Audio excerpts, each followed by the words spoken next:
ರಾಮನಗರದಲ್ಲಿ ಇಂದು ಅಖಿಲ ಭಾರತೀಯ ವಿದ್ಯಾರ್ಥಿ ಪರಿಷತ್ ಎಬಿವಿಪಿ ನೇತೃತ್ವದಲ್ಲಿ ವಿದ್ಯಾರ್ಥಿಗಳ ವಿವಿಧ ಶೈಕ್ಷಣಿಕ ಸಮಸ್ಯೆಗಳ ಕುರಿತು ಪ್ರತಿಭಟನೆ ನಡೆಯಿತು.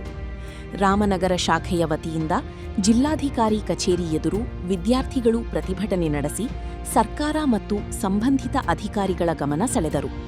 ಪ್ರಮುಖವಾಗಿ ವಿದ್ಯಾರ್ಥಿ ನಿಲಯ, ಹಾಸ್ಟೆಲ್ ಸಮಸ್ಯೆ, ಸರ್ಕಾರಿ ಬಸ್ಸುಗಳ ಕೊರತೆ, ಪಿಯು ಕಾಲೇಜುಗಳಲ್ಲಿ ಉಪನ್ಯಾಸಕರ ಲೆಕ್ಚರರ್ ಕೊರತೆ ಹಾಗೂ ಕೆಪಿಎಸ್ಸಿ ನೇಮಕಾತಿ ಹಗರಣದ ಕುರಿತು ಕ್ರಮ ಕೈಗೊಳ್ಳುವಂತೆ ಆಗ್ರಹಿಸಲಾಯಿತು. ಪ್ರತಿಭಟನೆಯಲ್ಲಿ ಭಾಗವಹಿಸಿದ್ದ ವಿದ್ಯಾರ್ಥಿ ಮುಖಂಡ ಪ್ರಶಾಂತ್ ಸೇರಿದಂತೆ ಹಲವು ವಿದ್ಯಾರ್ಥಿಗಳು ಜಿಲ್ಲಾಧಿಕಾರಿಗಳ ಮೂಲಕ ಸರ್ಕಾರಕ್ಕೆ ಮನವಿ ಸಲ್ಲಿಸಿದರು. ವಿದ್ಯಾರ್ಥಿಗಳ ಶೈಕ್ಷಣಿಕ ಸಮಸ್ಯೆಗಳನ್ನು ತಕ್ಷಣವೇ ಪರಿಹರಿಸಬೇಕು, ಇಲ್ಲವಾದರೆ ಮುಂದಿನ ದಿನಗಳಲ್ಲಿ ಹೋರಾಟವನ್ನು ಮತ್ತಷ್ಟು ತೀವ್ರಗೊಳಿಸಲಾಗುವುದು ಎಂದು ಪ್ರತಿಭಟನಾಕಾರರು ಎಚ್ಚರಿಕೆ ನೀಡಿದರು.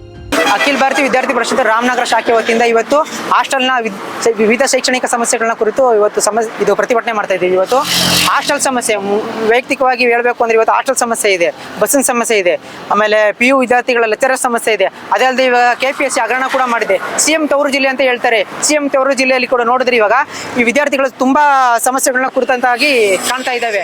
CM ತವರು ಜಿಲ್ಲೆಯಲ್ಲಿ ಇಲ್ಲದೇ ಇರೋಂಥ ಫೆಸಿಲಿಟಿಗಳು ಬೇರೆ ಜಿಲ್ಲೆಯಲ್ಲಿ ಎಲ್ಲಿ ಕಾಣ್ತಾ ಇವೆ ಅಂತ ನಾವು ಹೇಳ್ತಾ ಇದ್ದೀವಿ ಸರ್. ಇವತ್ತು ಅದಕ್ಕಾಗಿ ನಾವು DC ಆಫೀಸ್ ಮುಂದೆ ಬಂದು ಇವತ್ತು ಹಾಸ್ಟೆಲ್ ವಿದ್ಯಾರ್ಥಿಗಳು ಆಗಿರ್ಬೋದು, ವಿದ್ಯಾರ್ಥಿನಿಯರು, ಬೇರೆ ಬೇರೆ ಕಾಲೇಜ್ ಎಲ್ಲ ವಿದ್ಯಾರ್ಥಿಗಳೆಲ್ಲ ಇದ್ದಾರೆ ಇಲ್ಲಿ. ಅದಕ್ಕೆ ಇವತ್ತು ಹಾಸ್ಟೆಲ್ ಸಮಸ್ಯೆ ಕುರಿತಾಗಿ ಮತ್ತು ಬೇರೆ ವಿವಿಧ ಶೈಕ್ಷಣಿಕ ಸಮಸ್ಯೆಗಳ ಕುರಿತಾಗಿ DC ಆಫೀಸ್ಗೆ ಮನವಿಯನ್ನು ಕೊಡಬೇಕಂತ ನಾವು ಮಾಡ್ತಾ ಇದ್ದೀವಿ ಸರ್. ಕರುನಾಡು ಟೈಮ್ಸ್ ಚಾನೆಲ್ನಲ್ಲಿ ಸುದ್ದಿ ಮತ್ತು ಜಾಹೀರಾತು ನೀಡಲು ಈ ನಂಬರ್ಗೆ ಕರೆ ಮಾಡಿ.